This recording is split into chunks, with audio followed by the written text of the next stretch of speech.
우리가 오늘 하나님 말씀 같이 묵상하도록 하겠습니다. 마가복음 말씀입니다. 마가복음 우리 5장 1절에서 20절까지 말씀 좀 길긴 하지만 우리 한 절씩 교독하면서 같이 읽어보도록 하겠습니다. 제가 먼저 읽도록 하겠습니다. 마가복음 5장 1절부터 20절까지의 말씀입니다. 제가 먼저 읽겠습니다. 예수께서 바다 건너편 거라사인의 지방에 이르러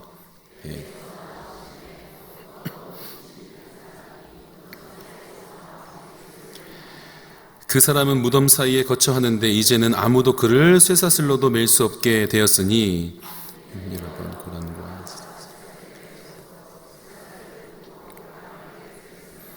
그리하여 아무도 그를 제어할 힘이 없는지라 밤낮 무덤 사이에서나 산에서나 늘 소리 지르며 돌로 자기의 몸을 해치고 있었더라.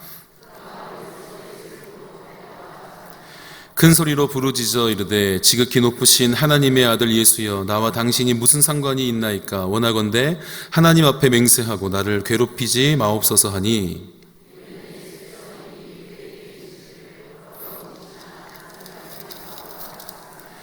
이에 물으시되 내 이름이 무엇이냐 이르되 내 이름은 군대니 우리가 많음이니이다 하고 마침 거기 돼지의 큰 떼가 산 곁에서 먹고 있는지라. 이에 경고하여 이르되 허락하신대 더러운 귀신들이 나와서 돼지에게로 들어가매 거의 2,000마리 되는 떼가 바다를 향하여 비탈로 내리다라 바다에서 몰사하거늘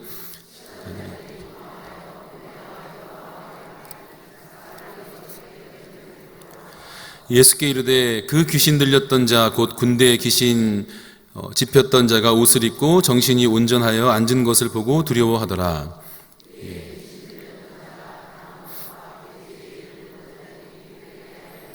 그들이 예수께 그 지방에서 떠나시기를 간구하더라.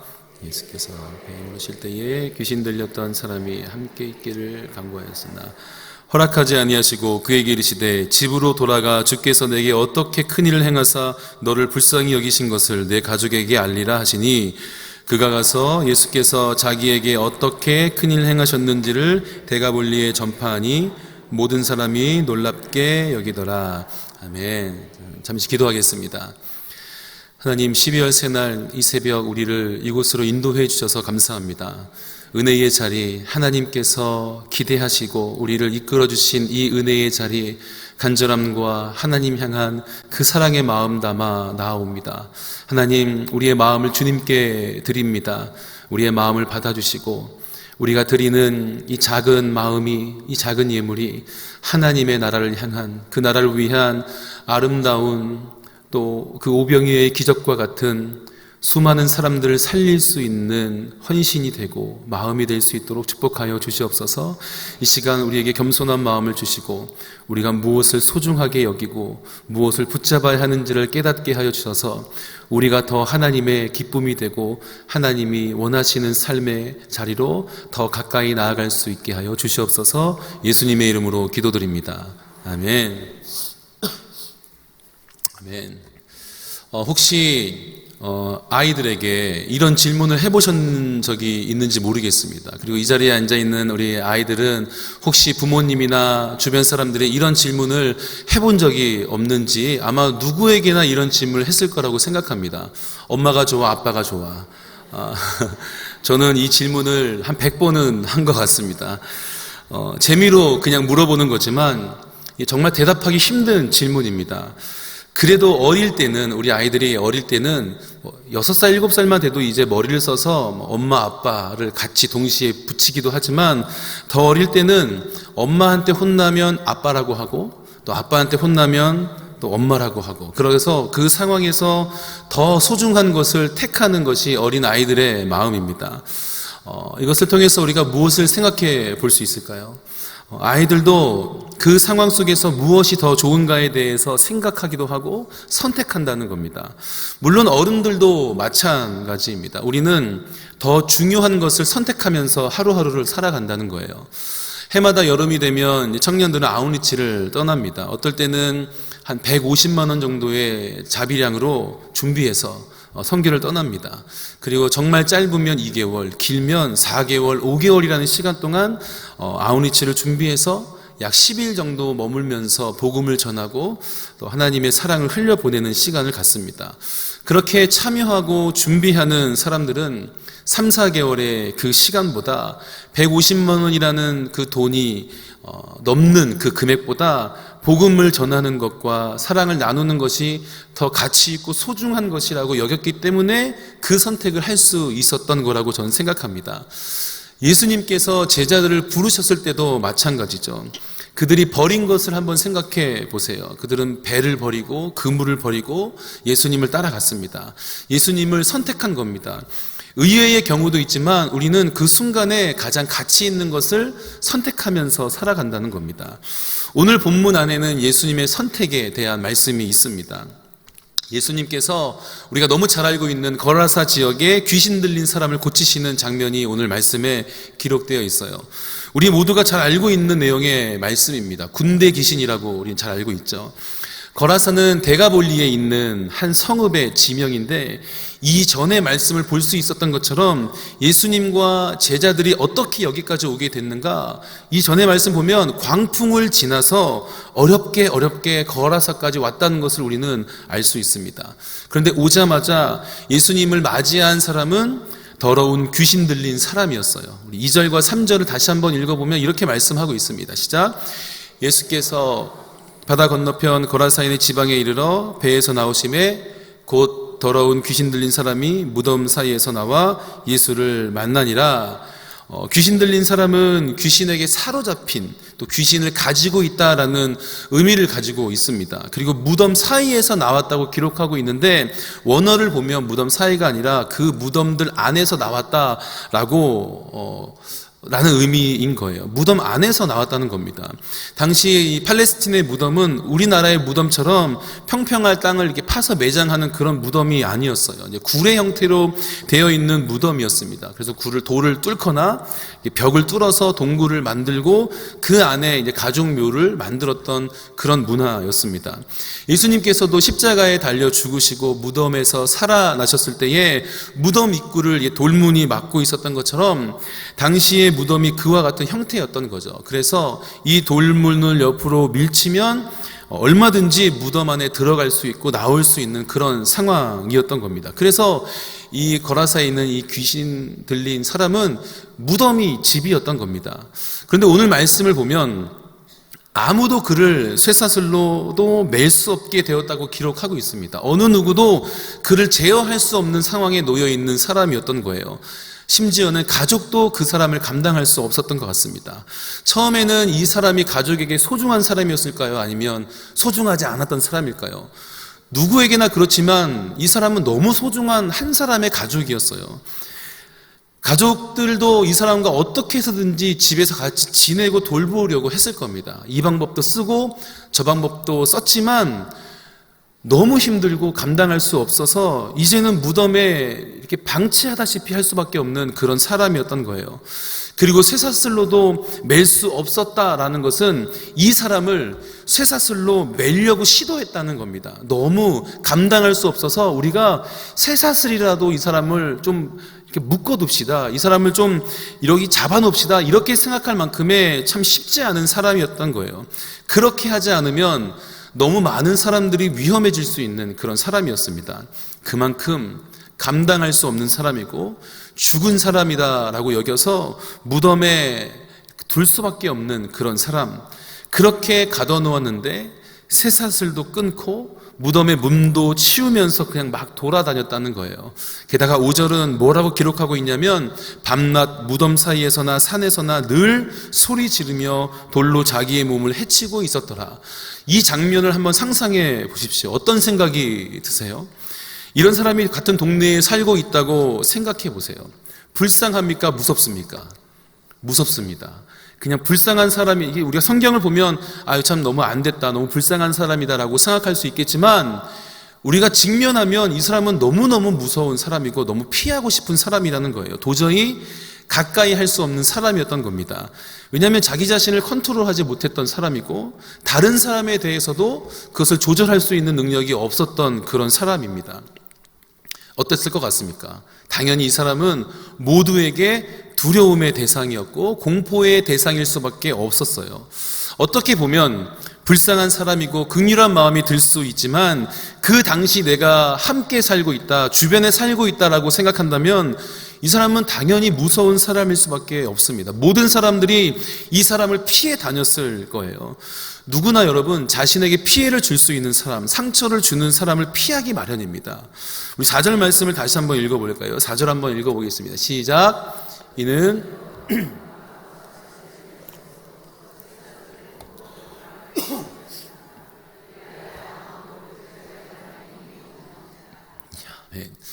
여러 번 이 고랑과 쇠사슬을 끊었다는 겁니다. 여러 번은 한두 번이 아니겠죠. 묶으면 끊고 묶으면 끊고, 그렇게 힘도 너무 셌던 거예요. 이제는 그의 가족도 그를 포기하고 거라사 지역에 있는 모든 사람들이 이 사람을 포기했습니다. 아무도 이 사람을 도와줄 수가 없었던 거죠. 아무도 그를 제어할 힘이 없었기 때문에 가능성이 없었던 사람이다라고 생각했습니다. 모든 사람이 이제는 이 사람에 대해서 신경 쓰지 않았어요. 저 사람은 죽는다고 해도 우리가 요동하지 않는, 그냥 죽는 것이 모든 사람에게 편한 그런 존재였던 겁니다. 그렇게 생각했던 그 사람, 그때에 예수님께서 다가가셨다는 거예요. 아무도 통제할 수도 없고 제어할 수도 없고 도와줄 수도 없는 그 사람에게 예수님께서 다가가셨습니다. 오늘 말씀은 6절에서 그가 멀리서 예수를 보고 달려와 절하매, 그렇게 기록되어 있어요. 성경대로 본다면 예수님께서 다가가신 것이 아니라 그 더러운 귀신 들린 사람이 달려왔다라고 하는 겁니다. 그런데 이것이 왜 예수님께서 다가가신 것인가에 대해서는 잠시 후에 설명해 드리기로 하겠습니다. 자, 예수님은 아무도, 어느 누구도 도와줄 수 없는 사람, 모두가 포기한 사람에게 다가가셨어요. 왜냐하면 예수님만이 그 사람을 통제할 수 있는 유일한 분이었기 때문입니다. 그를 도와줄 수 있는 유일한 분이었기 때문에 예수님은 그에게 다가가신 거예요. 여러분, 어린 아이는 통제가 잘 되지 않습니다. 남자아이라면 더 통제가 되지 않아요. 그래서 보통은 그 부모가 아이를 가만히 내버려 두지 않고 아이를 도와주는 겁니다. 다른 사람에게 피해를 주지 않도록 옆에서 도와주는 거예요. 사람들은 그걸 통제한다고 생각하지만 그것은 아이를 도와주는 겁니다. 아이가 다른 사람에게 피해를 입히지 않도록 그 아이를 돌보아주는 겁니다. 마찬가지로 예수님께서 이 더러운 귀신 들린 사람에게 나아가신 이유, 그를 통제하신 이유는 그를 돕기 위해서였다라고 하는 거죠. 분명한 건 예수님은 그 사람을 제어할 힘이 있으셨습니다. 그리고 예수님은 우리를 제어할 힘이 있으신 분이라는 거예요. 우리를 새롭게 하실 수도 있고 우리를 회복시키실 수 있는 분이라는 겁니다. 그 말씀으로 광풍을 잠잠케 하시는 주님은 통제할 수 없는 우리의 마음과 영혼을 잠잠하게 하실 수 있다라고 하는 겁니다. 우리는 우리의 마음을 통제할 수 없습니다. 하지만 하나님은, 우리 주님은 우리의 마음을, 우리의 삶을 통제할 수 있는 분이라는 거예요. 그 능력으로 지금 이 더러운 귀신 들린 자에게 다가가셨다는 겁니다. 그리고 놀라운 이적을 행하십니다. 그를 회복시켜 주신 거예요. 어느 누구도 통제할 수 없고 어느 누구도 다가갈 수 없는 그에게 다가가셔서 그 사람을 회복시켜 주셨다는 겁니다. 모두가 포기했거든요. 하지만 예수님은 포기하지 않으셨다는 거예요. 정말 놀라운 일이 벌어졌습니다. 아무도 해결할 수 없는 문제를 예수님께서 해결하셨어요. 그런데 그 다음 절에 뭐라고 기록하고 있냐면, 우리 21절 말씀을 같이 읽어볼까요? 21절에서 이렇게 말씀하고 있습니다. 시작. 예수께서 배를 타시고 다시 맞은편으로 건너가시니 큰 무리가 그에게로 모이거늘 이에 바닷가에 계시더니. 이 말씀은 그 군대 귀신을 쫓아내고 이 귀신 들린 사람을 회복시킨 후에 예수께서 배를 타시고 다시 맞은편으로 건너가셨다는 거예요.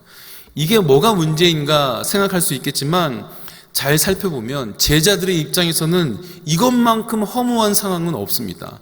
이 전의 상황을 살펴봐야 돼요. 이 4장 35절과 36절을 보면 이런 상황입니다. 그날 저물 때에 제자들에게 이르시되 우리가 저편으로 건너가자 하시니 그들이 무리를 떠나 예수를 배에 계신 그대로 모시고 가매 다른 배들도 함께 하시니, 예수님께서 말씀을 가르치셨어요. 그 제자들에게 우리가 저편으로 건너가자 그렇게 말씀을 하셨습니다. 그 저편이 바로 거라사 지역입니다. 아직 이곳에 오기 전의 일입니다. 건너편에 계시다가 자 우리가 이쪽으로 가자 그리고 건너가셨어요. 그리고 가르치신 그대로 오늘 본문의 배경인 데가볼리 쪽으로 오셨는데, 이렇게 오는 도중에 어떤 일이 있었는가, 말씀을 보면 아시는 것처럼 광풍을 만나게 됩니다. 제자들이 죽게 됐습니다라고 여길 만큼의 엄청난 광풍을 만나게 된 거예요. 그렇게 예수님과 제자들이 엄청난 일을 겪고서 여기까지 왔는데 죽게 됐습니다라고 말할 정도로 큰 고난을 지나왔는데, 더러운 귀신 들린 그 한 사람 고치고서 그냥 다시 돌아가자라고 말씀하셨던 거예요. 21절에 보면 기록되어 있는 것처럼 다시 맞은편으로 건너가시니 가셨어요.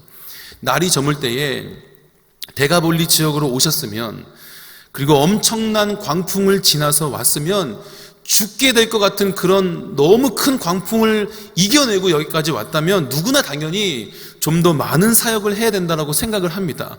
병도 좀 많이 고치고 귀신 들린 사람도 더 쫓아내고 그렇게 광풍을 이겨내고 온 보람이 있을 정도는 되어야 된다라고 생각하기 마련이에요. 그런데 예수님은 거라사 귀신 들린 그 한 사람 고치고 다시 맞은편으로 건너가셨다라고 하는 거예요. 여러분, 제자 중에서 제일 다혈질인 베드로가 예수님에게 이렇게 말하지 않았겠습니까? 예수님, 그냥 가는 건가요? 이 한 사람 고치기 위해서 여기 왔다는 거예요? 우리가 그 고생을 해서 여기까지 온 건데 너무하지 않습니까? 이렇게 어필할 수 있을 만큼 이 상황은 너무 허무한 상황이라는 거예요. 이에 대한 예수님의 대답이 무엇이었을까요? 그래, 내가 이 한 사람 고치기 위해서 여기까지 왔어. 그렇게 말씀하셨을 거라고 하는 겁니다. 말씀만 본다면 예수님은 이 한 사람을 고치기 위해서 그 죽을 것 같은 광풍을 뚫고 오신 거예요.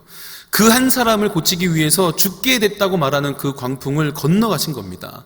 당연히 함께했던 제자들의 입장에서는 기가 막힐 노릇인 거죠. 이렇게 생각할 수 있지 않겠습니까? 아니, 저 미친 사람 하나 살리기 위해서, 고치기 위해서 우리가 그 고생을 해서 여기까지 온 건가? 딱 봐도 저 사람은 살 가치가 없고 모두가 포기할 만한 사람인데 우리가 목숨까지 걸고 그 광풍을 뚫고 여기까지 온 게 말이나 되는가? 그렇게 생각했을 것 같아요.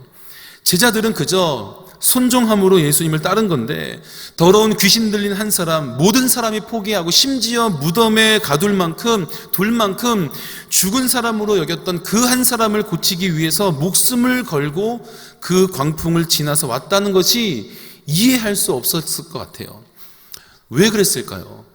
왜냐하면 예수님에게는 그 한 사람이 너무너무 소중했기 때문입니다. 모든 사람이 포기할 만큼 가치가 없어 보이는 사람, 모두가 피하고 무서워하고 사람 취급도 하지 않는 그 한 사람이 예수님에게는 그 광풍을 헤치고 와야 할 만큼 가치 있는 존재, 예수님이 선택해야 될 만큼 소중한 존재였던 거예요. 이것은 예수님께서 훗날 복음을 전하는 사도로 살아가게 될 그 모든 제자들에게 던져주시는 메시지였습니다. 제자들에게 말씀하시는 거예요. 고난을 당하고 내가 죽겠구나 하는 그런 광풍을 만나서라도 우리는 한 사람을 고치기 위해서, 그 한 영혼을 위해서 뚫고 지나와야 된다. 그렇게 말씀해 주시는 겁니다.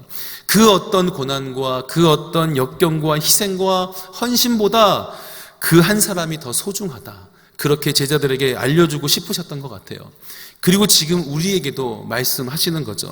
모두가 포기한 그 한 사람, 모두가 피하고 무서워하고 가까이 하고 싶어 하지 않는 그 한 사람, 무덤에 가둬야 할 만큼 도와줄 수도 없는 그 한 사람을 위해서 광풍을 두려워하지 말아야 한다는 겁니다. 그리고 그렇게 희생할 만큼 사람을 소중하게 여겨야 된다라고 우리에게 또 말씀해 주시는 거예요. 예수님은 그 모진 십자가의 고통을 감당하시면서 우리를 구원하셨습니다. 왜냐하면 그보다 우리가 더 가치 있는 존재다 여기셨기 때문에 예수님은 그 생명을 아낌없이 십자가에 던지셨어요.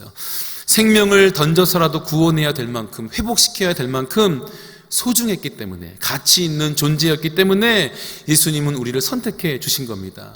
그리고 그 마음으로 동일하게 그 귀신 들린 한 사람을 향해 나아가셨던 거예요. 우리는 광풍을 두려워합니다. 우리는 당연히 광풍을 만나면 피하려고 합니다. 선택하려고 한다면 나는 내가 사는 것을 선택하겠어. 그렇게 광풍을 피하게 되죠. 그것을 넘어서야 될 정도로 큰 가치가 있어야 감당할 수 있다고 생각합니다. 적어도 사랑하는 가족을 고치기 위해서라면 광풍을 뚫고 나가겠죠. 하지만 내가 전혀 모르는 사람을 위해서 우리는 광풍을 뚫고 지나가지 않습니다. 우리의 생명을 걸지 않는다라는 거예요. 내가 어렵고 힘들면 저 사람이 상처를 받든지 힘들든지 관심을 갖지 않습니다. 그런데 예수님은 그 무엇보다 그 사람이 더 소중하다라고 우리에게 말씀을 하십니다. 여러분, 무엇이 더 소중한 건가요? 언제나 그 한 사람이 우리에게 더 소중합니다. 그 마음으로 저와 여러분의 삶이 그 무엇보다 사람을, 그 무엇보다 한 영혼을 소중하게 여기는 삶이 되기를 주님의 이름으로 축복합니다. 예수님은 거라사에 귀신 들린 그 한 사람을 만나기 위해서 건너편에서 배를 타고 오셨습니다. 게다가 광풍을 지나서 그를 찾아오셨어요. 조금 전에 제가 말씀드린 것처럼 예수님께서 그를 찾아오신 것이 분명합니다. 성경은 이 귀신 들린 사람이 예수님께 달려왔다고 기록하고 있지만 예수님께서 그에게 찾아오신 겁니다. 왜냐하면 그 한 사람이 더 소중했기 때문에 예수님은 찾아올 수밖에 없었어요. 광풍을 지나와야 될 만큼, 그 모든 고난과 역경을 건너와야 될 만큼 그 한 사람이 더 소중했다는 겁니다. 그런데 거라사 귀신 들린 사람이 회복이 되는데 13절을 보면 그 귀신들이 2,000마리의 돼지에게 들어갔다라고 기록하고 있습니다. 귀신들, 복수로 되어 있어요. 귀신들이 그를 사로잡고 있었다는 거예요. 그리고 2,000마리의 돼지들은 바다에 몰살됩니다. 다시 한번 몇 마리라고요? 2,000마리입니다. 제가 돼지 한 마리 시세를 알아봤습니다. 27만 1,000원이라고 올 여름 전에 그렇게 되어 있더라고요. 거기에 2,000마리를 곱하면 5억 4,200만 원이었습니다. 우린 자꾸 계산합니다. 2,000마리? 잠깐만, 저도 그랬거든요. 2,000마리라 그래서 2,000마리 꽤 많은데 한 마리 얼마지? 2,000마리면 얼마지? 5억 4천만 원? 그렇게 계산을 했습니다. 여러분, 왜 하필 2,000마리입니까? 라고 우리는 물어볼 수 있을 것 같아요. 왜 2,000마리 5억 4천만 원이거든요. 5억 5천만 원 정도의 가치가 있는데 주님, 그래도 한 10마리면 되지 않겠습니까? 10마리 정도만 군대 계신 걔네들이 얼마나 되는데요. 그래서 한 200마리 정도. 그런데 2,000마리였습니다. 그곳에 있던 사람들은 마치 향유를 부은 여인에게 그것이 낭비다라고 말했던 것과 같이 아깝다라는 생각을 하게 됩니다. 그런데 그 후에 어떤 일이 생기는가? 16절과 17절을 보면 이에 귀신 들렸던 자가 당한 것과 돼지의 일을 본 자들이 그들에게 알림해 그들이 예수께 그 지방에서 떠나시기를 간구하더라. 그렇게 기록되어 있어요. 돼지가 몰사당한 것을 보고 마을 사람들이 예수님을 반대하기 시작합니다. 분명히 이 귀신 들린 사람은 그 지역에 있는 모든 사람이 알 수 있는 사람이에요. 그곳에 있는 모든 사람이 아무리 도와주려고 해도 도움이 될 수 없었던 사람, 아무리 그를 제어하고 싶어도 제어할 힘이 없어서 모두가 포기하고 싶었던 사람인데 없으면 더 편하다라고 생각했던 사람이지만 그래도 그를 돕기 위해서 많이 애써 왔을 겁니다. 그런데 예수님께서 포기했던 그를, 불가능했던 그를 고치셨다는 거예요. 이건 정말 기적이지 않습니까? 귀신 들린 사람을 고치신 것은 정말 놀라운 일입니다. 기적과 같은 일이에요. 아무도 고칠 수 없는 사람이었기 때문에 그것을 봤다면 모두가 감탄을 해야 되는 상황이었습니다. 그런데 예수님에게 빨리 떠나라고 간청을 했다는 거예요. 이 데가볼리 지역의 상황을 보면 그 사람들의 마음이 조금은 이해될 수 있습니다. 상황이 이해되는 거예요. 당시 데가볼리 지역은 그리스 문화를 받아들여서 이제는 화려하게 발전된 곳이었어요. 그리스 문화를 받아들였던 10개 도시 중에 하나가 거라사였습니다. 그래서 그리스 문화, 그 헬라 문화로 가득 찬 곳이었어요. 그래서 정통 유대인들과 같이 살지 않고 세속적으로 살았던 도시였습니다. 그리고 그들이 소유하고 있던 돼지는 분명 부정한 동물로 취급을 받았어요. 레위기를 보면 돼지는 부정한 짐승이라고 나옵니다. 그럼에도 불구하고 그들은 돼지를 치고 살았다는 거죠. 왜냐하면 그것이 그들의 재산이었기 때문이에요. 돈이었기 때문이에요. 이 말은 데가볼리 사람들에게 부정한 짐승, 깨끗한 짐승은 그렇게 중요하지 않았다는 겁니다. 그 말씀이 우리에게 어떻게 전하고 있든 율법이 어떻든 돈이 되면 되는 거였어요. 그 무엇보다 이 사람들에게는 돈이 더 소중했던 겁니다. 그렇다면 이 상황에서 그들은 무엇을 선택할까요?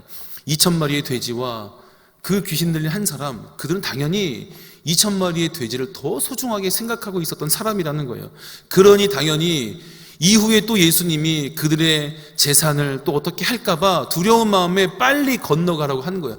피해를 입을까봐 빨리 가라고 그렇게 재촉을 하게 된 겁니다.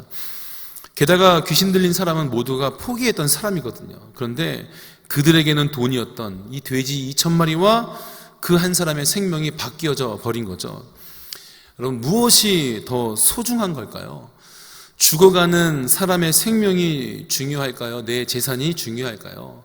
우리가 그런 상황을 마주친다면 우리는 이 5억 4천만 원을 포기할 수 있을까요?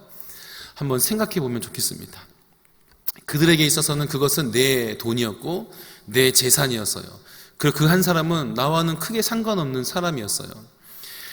마치 돈을 사랑하는 사람, 오직 나 자신만, 내 돈과 내 건강과 내 생활과 내 삶에만 관심을 가지고 있는 사람에게 예수님께서 이렇게 질문하시는 것 같아요. 너에게는 무엇이 더 소중한가? 이렇게 질문하고 있는 것 같습니다.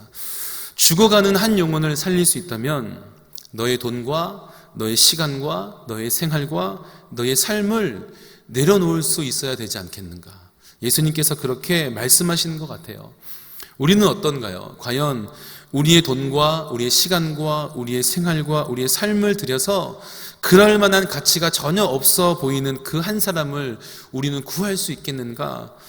예수님은 그 무엇보다 그 한 사람이 소중하다라고 말씀하고 계시고 사실 그 한 사람은 우리 자신이거든요. 우리는 예수님께서 생명을 다해서 건지실 만큼의 그런 가치 있는 삶을 살고 있지 못했습니다. 하지만 예수님은 생명을 다해서 우리를 선택해 주셨던 거죠. 그 마음처럼 우리도 그럴 수 있냐고 예수님께서 물어보시는 겁니다. 그런데 그 무엇보다 한 사람의 생명이 더 소중하다는 거예요. 쉰들러 리스트라는 영화를 보신 적 있는지 모르겠습니다. 오스카 쉰들러라는 사람이 있는데 자신의 소유를 다 팔아서 1,100명의 유대인들을 살렸습니다. 근데 그 영화를 보면 마지막 장면에 오스카 쉰들러라는 사람이 이제 떠날 때에 그로 인해서 생명을 이렇게 건진받은 유대인들이 다 모여서 그를 이렇게 맞이하게 됩니다. 떠나보내게 되죠. 근데 이 오스카 쉰들러가 막 눈물을 펑펑 쏟습니다. 왜 쏟냐면 이 반지, 내가 차고 있는 이 반지 팔면 한 사람이라도 더 살릴 수 있었을 텐데 여기 있는 이 차 내가 팔면 몇 사람이라도 더 살릴 수 있었을 텐데 내가 그렇게 못했다고 그 자리에서 펑펑 우는 장면이 나옵니다. 여러분, 이 마음이 우리 안에 있을까요? 그 한 영혼을 생각하면서 애통해할 수 있는 그 마음이 우리 가운데 있을까요? 그 무엇보다 그 한 사람을 소중하게 여기는 마음이 우리 가운데 있을까요? 우리는 어떤 마음을 품고 살아가고 있는지 한번 여쭤보고 싶습니다. 왜냐하면 이것이 교회가 품어야 될 모습이고 그리스도인이 반드시 품고 살아야 되는 마음이기 때문입니다. 자기중심적인 삶을 추구하는 이 세상 속에서 교회가 잃어가고 있는 모습이고 많이 잃어버린 모습입니다. 우리는 한 영혼을 향한 이런 애통하는 마음 많이 잃어버리면서 신앙생활을 하고 있습니다. 분명히 영혼을 사랑하고 그 한 사람을 위해 희생하는 것은 그리스도인이라면 반드시 품어야 되는 모습입니다. 예수님께서 보이셨던 그 모습, 예수님께서 나에게 행하셨던 그 사랑의 행함이었어요. 그런데 어느덧 우리는 가장 중요한 그것을 내가 다 그냥 알고 있어요 라는 이유로 저 먼 곳에 미뤄두고 그냥 신앙생활을 하고 있다는 거예요. 많은 부분 자기중심적인 신앙생활을 하고 있습니다. 한 2주 전에 초등학생 한 아이가 친구를 교회에 전도한다고 데리고 왔어요. 어떤 마음에서 데리고 왔는지는 잘 모르겠습니다. 우리가 어린 시절에 그냥 친구 데리고 오고 싶은 마음이 있잖아요. 그냥 그렇게 데리고 온 건지 아니면 정말 이 친구의 영혼을 사랑하는 마음에서 데리고 온 건지는 잘 모르겠습니다. 그런데 그 마음은 모르지만 친구를 교회에 데리고 왔다는 게 너무 사랑스럽고 너무 제 마음도 뿌듯한 거예요. 그냥 큰 거 아니라고 생각하지만 그냥 친구 데려왔구나 정도겠지만 그냥 마음이 너무 뿌듯하고 사랑스러운 마음이 들었습니다. 그냥 그렇게 교회로 데리고 오는 것을 옆에서 보기만 해도 제 마음이 행복하고 뿌듯한데, 그 죽을 것 같은 광풍을 지나고 그 많은 것을 희생하면서까지 한 영혼을 위해서 힘을 낼 수 있다면 우리 하나님이 얼마나 행복해 하실까요? 이런 생각이 들었습니다. 우리가 그냥 조그만 아이가 한 친구 데려오는 것도 참 옆에서 보면 아이고 기특하네, 아이고 참 고맙네, 그런 마음이 드는데, 우리가 그 광풍을 지나서 돈으로 환산할 수 없지만 정말 많은 것을 희생하면서까지 그 한 영혼을 위해서 우리가 애를 쓸 수 있다면 그것을 바라보는, 우리에게 생명을 내어주신 그 주님은 얼마나 행복해 하실까, 그런 생각을 한번 해봤습니다. 그리고 우리 눈에는 그냥 한 영혼만 한 사람만 바라보게 되지만 오늘 성경을 보면 사실 더 놀라운 회복의 역사가 기록되어 있습니다. 18절과 19절을 한번 읽어보고 우리 말씀을 마치도록 하겠습니다. 함께 읽겠습니다. 시작. 예수께서 배에 오르실 때에 귀신 들렸던 사람이 함께 있기를 간구하였으나 허락하지 아니하시고 그에게 이르시되 집으로 돌아가 주께서 내게 어떻게 큰 일을 행하사 너를 불쌍히 여기신 것을 내 가족에게 알리라 하시니, 귀신 들렸던 사람, 예수님의 은혜로 온전케 된 사람은 회복되고 나서 예수님과 함께 있기를 간구합니다. 예수님을 따르겠다는 거예요. 이거 지극히 당연한 모습입니다. 내가 예수님의 은혜로 회복됐다면 주님 따르고 싶어 할 것 같아요. 내 평생을 주님께 드리겠습니다, 그렇게 말할 수 있을 것 같아요. 그런데 예수님께서 뭐라고 말씀하시는가? 너를 불쌍히 여기신 것을 내 가족에게 알리라, 그렇게 말하고 있어요. 예수님은 그를 버려야 했던 가족의 마음, 힘들고 괴로워했을 가족의 마음도 회복시키기 원하시고 그 한 사람을 통해서 그 가족도 구원하기를 원하셨던 거예요. 그를 무덤에 가두고 이 가족들이 마음이 편했겠습니까? 얼마나 힘든 시간들을 보냈겠어요. 그런데 그 가족들까지도 예수님은 생각하셨던 거예요. 또 그를 돕고 싶었지만 도울 수 없었던 주변의 많은 사람들의 마음까지도 예수님은 살펴보셨다는 겁니다. 예수님은 그 한 사람 한 사람의 마음까지 소중하게 생각하신 거예요. 무엇보다 소중하게 생각하신 그 한 사람, 다 포기하고 외면하고 떠났던 그 한 사람을 회복시키셔서 이제는 오히려 더 큰 회복의 은혜를 그를 통해서 흘려 보내셨다라고 하는 겁니다. 한 사람의 삶이 회복된 것 같았지만 이것은 더 많은 회복으로 이어지게 된 거죠. 여러분, 뭐가 더 소중한 걸까요? 무엇이 더 소중한 걸까요? 한 사람이 더 소중하다는 겁니다. 고난을 지나서라도 많은 물질과 시간과 삶이 희생될지라도 그 한 사람이 더 소중합니다. 하나님에게도 그렇지만 우리에게도 참 소중합니다. 예수님은 그 무엇보다 사람이 중요하다라고 우리에게 말씀하십니다. 한 영혼이 중요하다라고 우리에게 말씀을 하고 계세요. 그리고 놀라운 것은 그 한 사람을 통해서 더 놀라운 회복과 구원의 역사를 하나님께서 이루어 가신다고 하는 겁니다. 그 가족을 그 주변의 사람들에게 흘려보내게 하신 겁니다.